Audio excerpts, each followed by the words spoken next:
morning, and welcome to the 19th Annual BC Natural Resources Forum.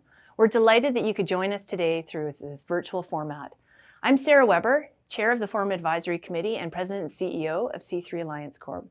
We would like to acknowledge that the virtual conference, while broadcasting across the province and country, is produced within the area we know today as Prince George and Vancouver.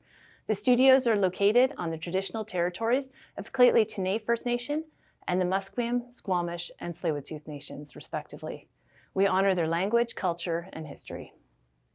Before we begin today's session, I want to provide you with a few quick details about Whova, the platform that we are using. The Whova platform you've logged into will now be live and open to engage and view conference content for 6 months following the event. Please refer to the agenda on the right side of your page to log into the live sessions. And we also encourage you to check out the sponsor hall and virtual trade show, which are featured on the main page of both the web and the mobile app. For more info on how to get the most out of the conference app, please visit the main page and download the detailed instructions. Now, I'd like to start off by thanking the Forum Advisory Committee for putting together an extremely topical and thought-provoking program. The BC Natural Resources Forum has grown over the past 20 years to become a hub for the natural resource sector to get together for in-depth discussions, sharing success stories, innovations, new technology, and expanding ideas and opportunities. For this year's forum, we are pleased to present a program that provides a cross-sectoral look at the shared challenges and exceptional opportunities that lie ahead for the natural resource sector in BC and Canada. Over the next 3 days, we can look forward to frank discussions from our speakers and panelists on how we are stronger together with BC's natural resources. Kicking off the panel programming, we will hear from leaders from the mining, mineral exploration, forestry, and energy sectors, analyze the challenges and opportunities facing our province's natural resource industries, and set the stage for how we can work together to realize BC's competitive advantages. And with this stage set, we will hear from speakers on important topics and themes in the province, such as decarbonization, workforce and talent development, Indigenous partnerships, and attracting investment to BC. We will also examine the resiliency in our supply chains and how interconnected our rural communities and urban centres are, both across BC and Canada. And the Popular Ministers Roundtable returns, where BC's key resource ministers will outline today's challenges and tomorrow's objectives. Well, there's a lot to look forward to over the coming days, starting right now with our opening speakers. And it's my pleasure to introduce this morning's speakers. Chief Dolleen Logan of the Lheidli First Nation, Todd Doherty, Member of Parliament for Cariboo-Prince George, Shirley Bond, MLA for Prince George-Valemount, Mayor Lynn Hall of the City of Prince George, and Rachel Fournier, Operations Superintendent at Rio Tinto and our patron sponsor. Hello everyone, and welcome virtually to the unceded ancestral lands of the Lheidli First Nations. I have been chief for less than a year, and despite the ongoing challenges of COVID-19 and all the variants, our nation accomplished a lot this year. Our first order of business was to buy outright our logging company, LTN, and it remains as an active participant in the BC forest industry. We are looking forward soon to opening our new health centre, and we plan to break ground later this year on our new daycare centre. And while we all look forward to the day when we can really kickstart the COVID economic recovery in BC, I am concerned as we start this new year. I'm concerned specifically with the old growth deferrals process implemented by the BC government last summer. We support government's intent to set aside more areas of protection for all classes of old growth forest, both in the interior old growth and the coastal old growth. What we and many other BC First Nations do not support is the process in achieving this goal. Last summer, as most communities were dealing with COVID, wildfires, and the dreaded heat dome, the government issued an old growth deferral plan. We were then informed that we had 30 days in which to respond. Since when did 30 days become significant to study a comprehensive new forest initiative and provide meaningful feedback? A 30-day feedback cycle might look good for someone's work plan, but I can assure you that 30 days is not realistic in First Nations countries. What we need to deal with this initiative properly is a timeout. We need a timeout to help BC government understand that we are all exhausted after 2 years of responding to COVID and keeping our members safe. We need to help the BC government understand that as rights and titles holders, we will take all the time required to make good decisions for our future generations and to manage our traditional territories. Considering how we manage old growth forest is a good idea. Considering how we manage our working forest and for what opportunities is always a great idea. I, for one, want to see the forest management plan to support moose and other ungulates, as well as provide trees and to make lumber, pulp, and other forest products. What isn't a good idea is the unrealistic process being used to guide this matter. I believe we need to consider the future of old growth forest in the content of the big picture for the future of the forest industry. For many First Nations involved in the forest industry, it is an economic mainstay for our members and communities. Well, it is certainly for us. Many Lheidli members work in the industry and it certainly generates much needed revenue for our nation. Let's stop the current old growth referrals process. Let's reset and determine a reasonable process to achieve progress in this matter. Then let's restart by working together as First Nations, industry, communities, and other stakeholders to develop local old growth management plans that work for everyone.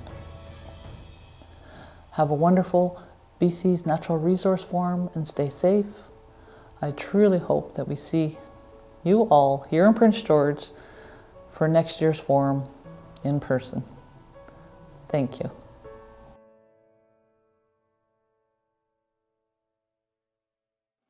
Hi, I'm Todd Doherty, Member of Parliament for Cariboo-Prince George, and I'm proud to once again welcome you all to the largest natural resource forum in Western Canada. 2022 marks the 19th edition of the BC Natural Resource Forum. Unfortunately, due to COVID, this year's event is once again being held virtually. Thank you to the organizers, presenters, and participants of this year's event. Over the course of the forum, there will be concrete discussions on the issues, challenges, and opportunities facing our natural resource sectors. We live in interesting times, the worst global health crisis in a century, tens of thousands of job losses here at home, thousands of businesses shuttered, creating financial uncertainty for millions of Canadians, geopolitical differences, protectionism, and harmful policies that have weakened the Canadian industry and driven investment away. The pandemic has exposed the fragility of our global and local supply chains. Here at home in British Columbia, protests, blockades, and natural disasters crippled our supply chain and exposed the industry to further financial loss and British Columbians to further job losses. We have faced infestations, wildfires, and floods over the years, but this past year we experienced some of the most extreme weather events ever seen. We lost full communities and critical infrastructure due to wildfires, landslides, and flooding. We are now fully versed in the terms heat domes and atmospheric rivers. Our trade and transportation arteries were severed by the worst natural disaster in our nation's history. But true to who we are as a province, neighbors rallied around neighbors. Our communities came together, and our construction crews worked around the clock to literally move mountains to ensure that we could keep the doors open. This is who we are. This is why we should not shy away from the challenges we are facing. We are a trading nation. Our success is predicated on our ability to get our products to market. Canadian resources that are prevented from reaching markets are ultimately replaced by resources from countries with poor records on human rights and the environment. Governments, whether federal or provincial, should be unapologetic champions of our resource sectors and the hundreds of thousands of Canadians that depend on them for their livelihoods. The war in our resource sector is real, and we need a backbone to stand against those who punish our forestry producers with punitive tariffs and duties. We need to stand against the third-party organizations who go to any length to pit us against one another and put job-creating projects in jeopardy. Their sole purpose is to degrade and destroy Canada's natural resource sector. There is a reason why there is a global demand for our products. We have always been that predictable and dependable ally where the rule of law is followed and our customers know they could depend on us. Canada's natural resource industries are global leaders in sustainable practices and are a vital component of our economic prosperity and our post-pandemic recovery. We need to be laser focused on addressing the weaknesses highlighted by the pandemic and rebuilding Canada's competitiveness globally. I believe we can do this, and I believe in our industry's resiliency. We can and we will overcome all the challenges that I've mentioned. It won't be easy, but we will bounce back. I grew up in small communities throughout our province. Our family was a forestry and farming family. I remember a time when families had signs in the yards proudly stating that they were supported by forestry, farming, or mining. I believe we'll get there again. We need to chart the course and stand together against those who would like nothing more than to shutter our industry, close the doors on our opportunity. That is why the 19th Annual BC Natural Resource Forum and your participation is so important. The conversation and feedback you have over the next few days will be key to our recovery. Be bold. Don't hold back. Our future is dependent on it. Thank you for your time, and I look forward to another time when we can all be together in person once again. Enjoy the forum and have a great week. Hello, everyone, and from the traditional territory of the Lheidli First Nation, I want to welcome you to the 2022 BC Natural Resources Forum. Once again, this important forum has had to adopt a virtual format due to the ongoing COVID pandemic. And while that means that those of us lucky enough to call Prince George home are missing seeing you in person again this year, the virtual format does allow even more people from across the province to take part in these vital discussions about the future of our province's natural resource industries. I want to thank the Advisory Committee and everyone involved in organizing the event for ensuring that these important conversations still take place by adapting and finding innovative ways to allow us to come together for the 19th Annual BC Natural Resources Forum. As we look at the year ahead with cautious optimism about a post-pandemic future, industries and sectors throughout our province are looking at how they will position themselves in that future. Our natural resources sector is no exception. And that's why this year's forum is so important and timely, because you have a program designed to focus on building and maintaining a resilient natural resource sector in BC and Canada, and how to prosper in this new reality and uncertain economy. It's vital that we have these conversations about how we can be competitive and world-class moving forward. It's vital that the conversations around attracting investment, low-carbon innovation, community partnerships, supply chain management, and training the workforce of tomorrow take place today. There's no time to wait when it comes to planning for the future and ensuring that there is a prominent place for BC in that future. Because we recognize that a strong, vibrant natural resources sector will continue to be central to our province's success, and therefore, it's a critical part of our post-pandemic economic recovery. The work you do helps keep our economy strong and supports essential services, including the hospitals and healthcare workers and others on the front line who are fighting the Omicron variant right now as it puts pressure on our hospitals. And the work you do helps keep government and the private sector driving for innovation, increasing the need for even more skilled workers and a high-tech workforce. So I hope that the forum allows us to have productive discussions over the next few days about the most important issues facing your specific industries and the sector as a whole.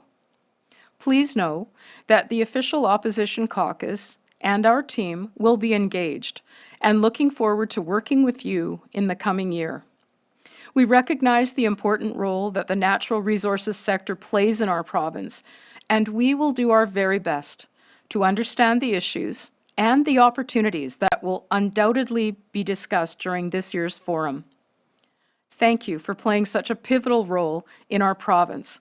And fingers crossed, I hope to see you all here in person next year for the milestone 20th Annual BC Natural Resources Forum. But until then, enjoy this year's event and have a safe and healthy 2022. Good morning. I'm Lynn Hall, Mayor of Prince George, and it's my pleasure to welcome you to the 2022 BC Natural Resources Forum.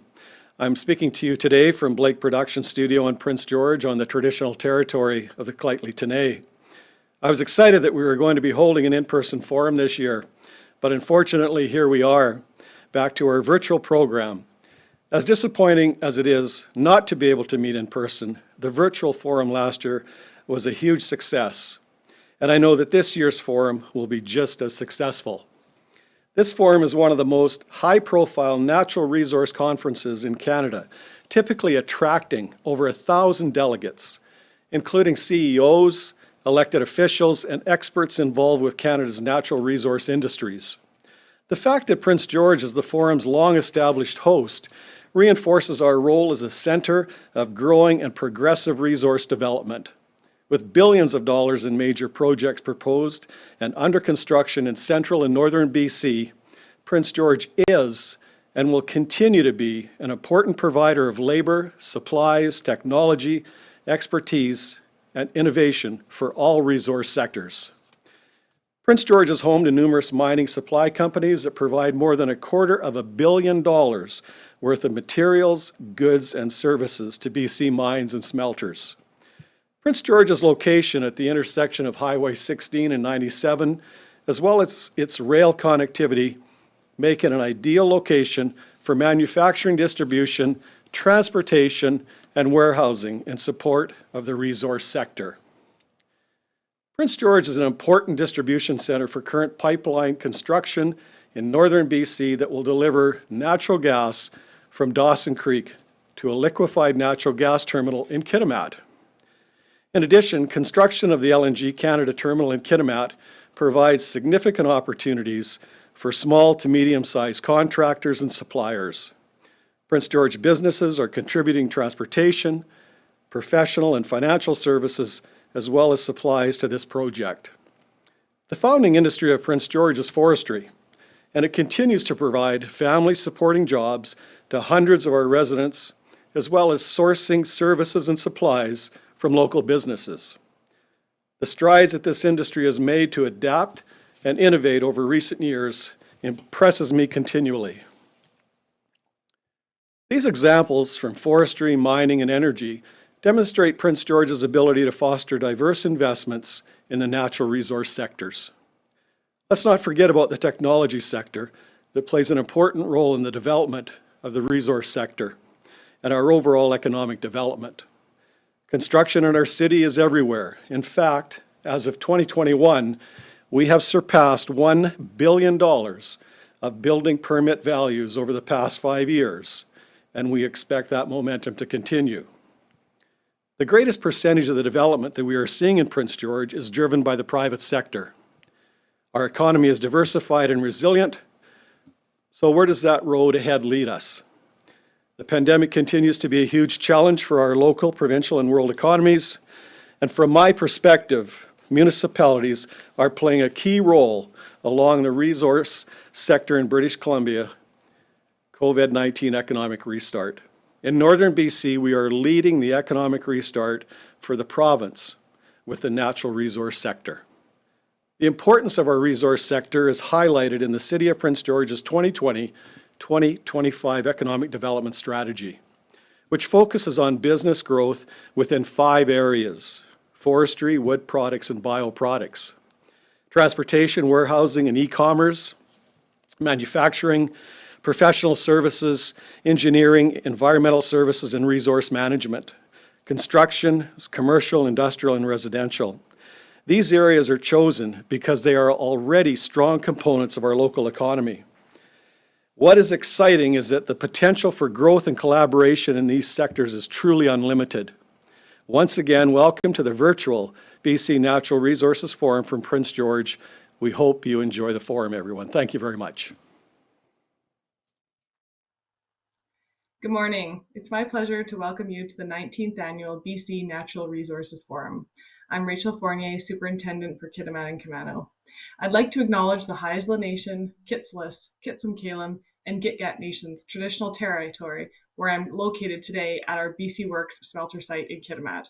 I would also like to acknowledge the Cheslata, Skin Tyee, Ni Tai Bun, Saikuz, Stalatin, and Notley nations in which we operate in the Chaco watershed and other territories of Indigenous people throughout the province. Thank you to the organizing committee and volunteers for your hard work to bring this forum together and for your resilience as you have navigated the many challenges of COVID-19. The committee has arranged an exciting lineup of speakers and panelists over the next 3 days, and I encourage you to take the time to visit the virtual booths and use the networking tools to connect with other delegates. Rio Tinto is proud to be a founding sponsor of this forum since 2002, and now as a patron sponsor to be part of this long-running initiative that brings together community, First Nations, business, and government leaders from across BC's natural resources sector. The theme of this year's forum is Stronger Together with BC's natural resources. The support, contributions, and participation are what make this forum the success it is, and the collaboration and networking it creates help make our economy stronger. Over the past 2 years, our world has changed significantly. We are living amidst climate change, the pandemic, social challenges, and ever-increasing societal expectations. And so, as I welcome you to this forum today, I would like to highlight some of the recent actions Rio Tinto has made to strengthen our business and enhance our performance as we plan for the future.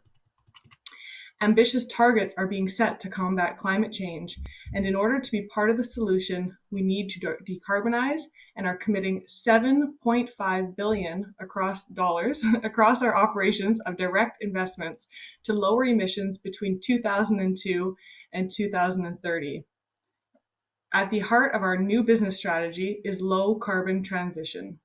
Our strategy has 3 elements. Accelerate our own decarbonation.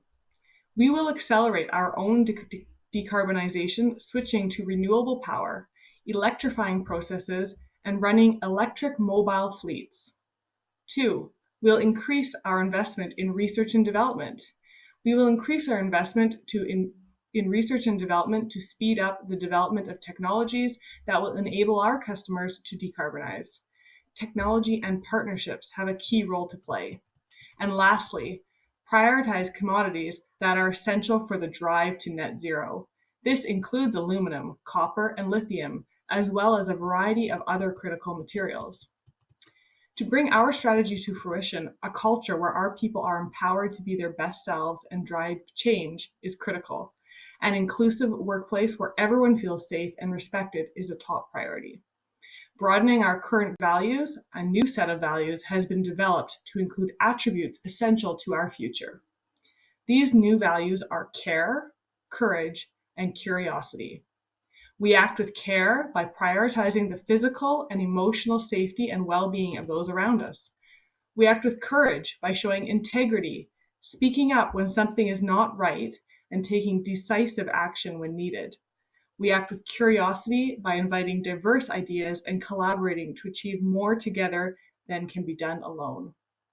I invite you to join us Wednesday at 1:45 p.m. when Rio Tinto's Chief Executive, Ivan Vella, and the Minister of Environment and Climate Change of Canada, Minister Jonathan Wilkinson, along with Robert Johnston, Special Advisor on Energy and Climate with the Eurasia Group, will discuss the pathway to zero emissions and answer your questions on climate action initiatives. I also invite you to join us on Wednesday at 9 a.m. with Sebastian Rost, our Managing Director, Atlantic Operations, who will deliver a keynote address where he will talk about the power of community and the sustainability of communities and businesses through partnerships. On behalf of the Rio Tinto team, I welcome you to join us over the coming days and encourage you to stop by our virtual booth. Thank you and enjoy the 19th Annual BC Natural Resources Forum. Thank you for tuning in to our welcome remarks. We are so glad that you've joined us for the 2022 forum, and we hope you enjoy the event.